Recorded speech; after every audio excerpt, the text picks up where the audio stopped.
All right, Shalom. First off, I want to give all praises to Yahweh, Ba'ashem, Yahweh Shai, double honors to the elders and apostles of Great Millstone who rule well. Peace and blessings to you, Akim, that's pushing out this word in sincerity and truth.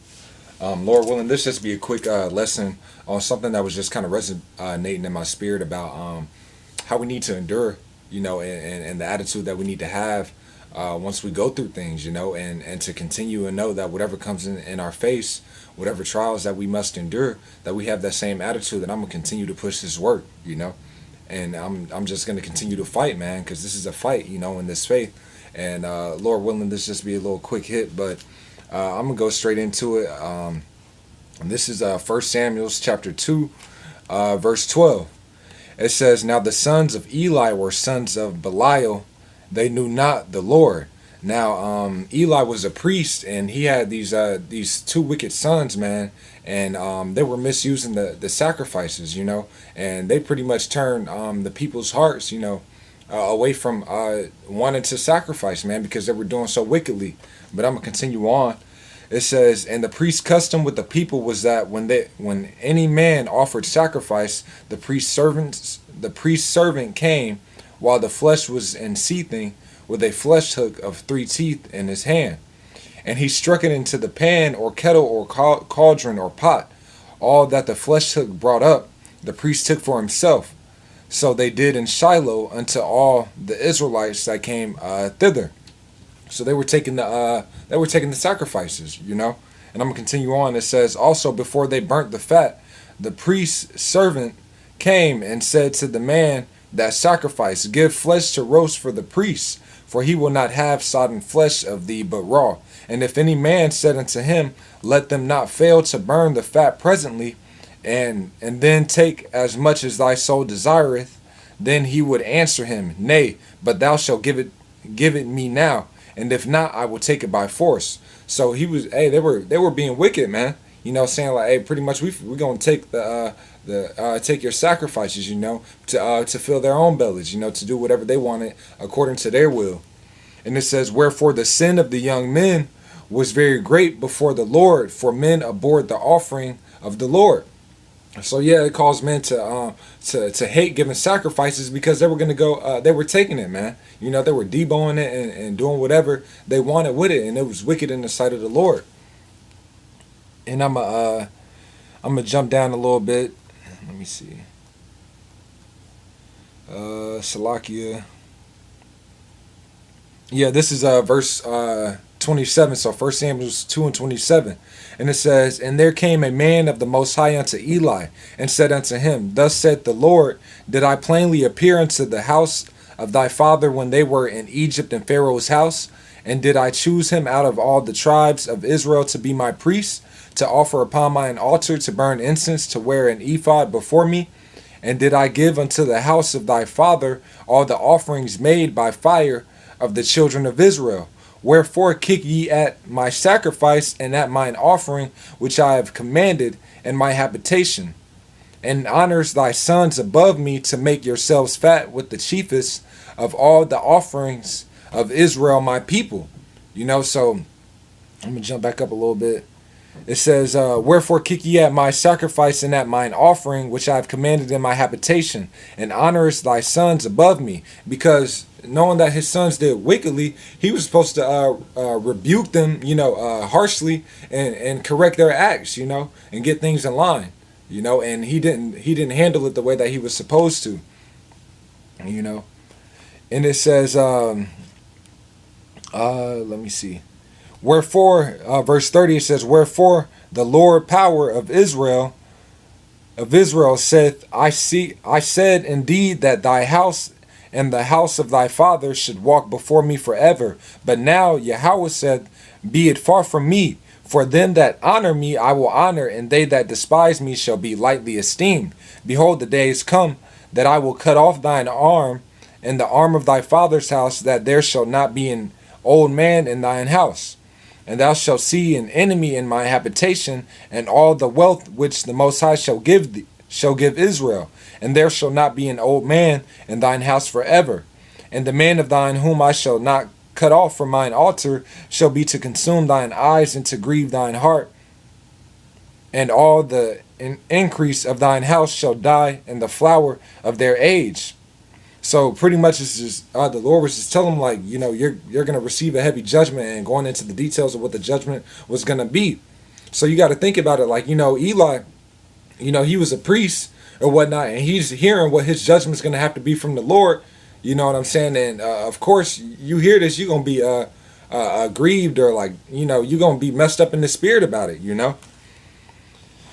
And I'm gonna go to chapter 3. Let me see. Yeah, I'm gonna go to chapter 3 and verse 11. So what was going on here is Samuel.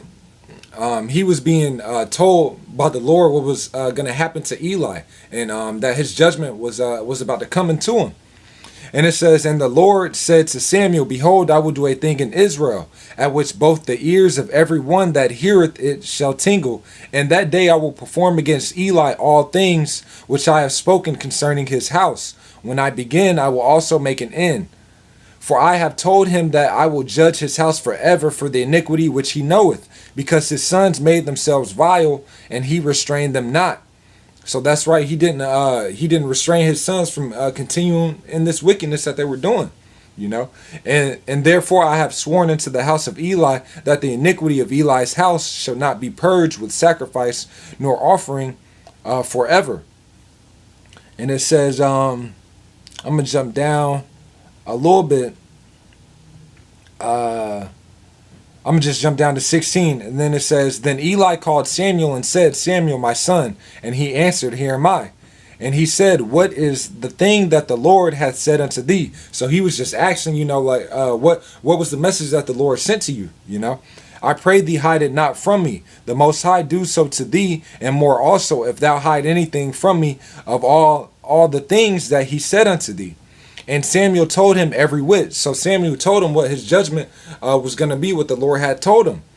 And it said, yeah, and Samuel told him every whit and hid nothing from him. And he said, so this is the reply that Eli said, according to what the Lord was going to do, you know, in his judgment.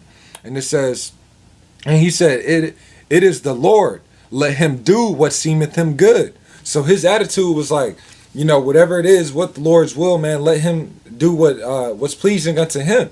You know, it didn't say that he bucked up and just was like, man, you know, forget about it. I'm gonna stop doing what I was called to do. You know, even though, hey, that was a heavy judgment, man. That was a heavy judgment that he was to receive, but that was his attitude and his reply to it. Let him do. I'll read it again. It says, let him do what seemeth him good. And afterwards, well, I'll read the next verse. It says, and Samuel grew, and the Lord was with him, and did let none of his words fall to the ground. So Samuel grew up, but Eli, he continued to do the work. You know, he continued to do what he was supposed to be doing. He didn't just throw away his whole duty just because he knew that he had to receive a heavy judgment, man. And that's the same thing with us, man. Just because we might endure some things, or the Lord might chasten us because we're his sons, you know what I'm saying? We're still to go out and do this work. We're still to push his push out his vibration and to teach feed the flock, man. It's not just gonna be like, all right, you know, because I'm gonna receive a judgment, you know, from the Lord, or because I'm catching some hell, I'm gonna just throw it in the bag, you know. I'm gonna just, hey, whatever, man, I ain't doing this no more, you know. I'm catching this hell. I'm just calling it quits. That's not the attitude we're supposed to have. And I'm gonna go to this is Proverbs. Salakia. Yeah, this is Proverbs chapter 3, verse 5. Chapter 3, verse 11. Salakia. It says, my son, despise not the chastening of the Lord, neither be weary of his correction. For whom the Lord loveth, he correcteth, even as a father the son in whom he delighteth. So whenever you're catching that hell, man, it's like, hey, you know, you just got to endure that and just keep pushing out the work, man. Because at the end of the day, man, that's what it's about, man. Gathering up the elect, you know, and trying to get up out of here, man. You know, trying to make sure that we're being as acceptable as we can be unto the Lord to hopefully receive mercy, man. because we're all worthy unto death because of all the sins that we committed. You know, we're all worthy unto even you come into this truth. But that doesn't knock the fact that you still did wickedness, man. You know, in the past, man, in the Lord, if you aren't a part of that leg, just like the 2/3, they're gonna have to pay for their wickedness, and whatnot. But the Lord, hey, He can have mercy on whom He has mercy on. So we're seeking out to obtain mercy, and we're still to push out this work, man. You want to show the Lord that you're gonna be a faithful servant, man, a good soldier. And I'm gonna jump to Job, chapter 13.